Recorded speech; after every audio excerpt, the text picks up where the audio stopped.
របៀប clone Facebook នៅលើទូរស័ព្ទតែមួយដោយប្រើប្រាស់បានរាប់រយ account អញ្ចឹងបងប្អូននេះអាចសាក clone នៅលើទូរស័ព្ទ Android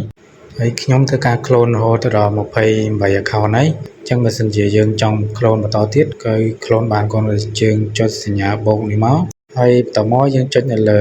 ពាក្យថា Facebook ដែលជា Facebook scene របស់យើងបន្តមកយើងចុចនៅលើសញ្ញាលេខបូក Facebook ហើយកន្លែងនេះគឺ name គឺយើងអាចផ្លាស់ប្ដូរបានដោយយើងគ្រាន់តែសរសេរឈ្មោះឬក៏ពីអ្វីក៏បានដែរឲ្យតែបងប្អូនយើងចង់ដាក់អញ្ចឹងខ្ញុំបង្កើតដល់28ឥឡូវដាក់29ហើយបន្តមកយើងចុចពីតា clone នេះគឺ Facebook របស់យើងឡើងរហូតដល់29 account ហើយសិនបើយើងចង់ផ្លាស់ប្ដូរ Facebook គ្រាន់តែយើងចុចសកត់នៅលើ Facebook ណាមួយមកហើយយើងអាច edit ឬក៏ដាក់ desktop យើង modify name សាថ្មីឬក៏យើង repair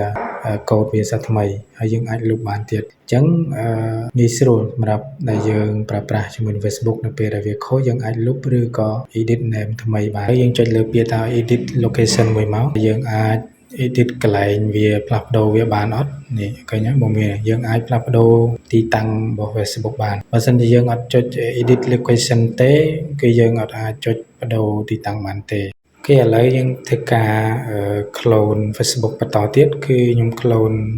Facebook រហូតដល់30យើងគ្រាន់តែចូលសញ្ញាលេខបូកមកហើយយើងចុចលើ Facebook លេខបូកមួយទៀតមកហើយយើងវាយឈ្មោះ Facebook យើងតាមចំណាំណាបងមានវាយ30ឥឡូវខ្ញុំធ្វើការវាយ Facebook ឈ្មោះ AB30 តមកយើងចុច clone នៅខាងក្រោមនេះឃើញទេFacebook រហូតដល់30 account ហើយអញ្ចឹងរបៀបធ្វើបានបងប្អូននេះគ្រាន់តែចូលទៅកាន់ Play Store ហើយយើង download នៅapp មួយដែលមានឈ្មោះថា Clone App គ្រាន់តែយើងចូលមកប្រអប់ search របស់ Store ហ្នឹងមក Play Store ហ្នឹងមកយើងវាយពាក្យថា Clone App ហ្នឹងមកនៅក្នុង Play Store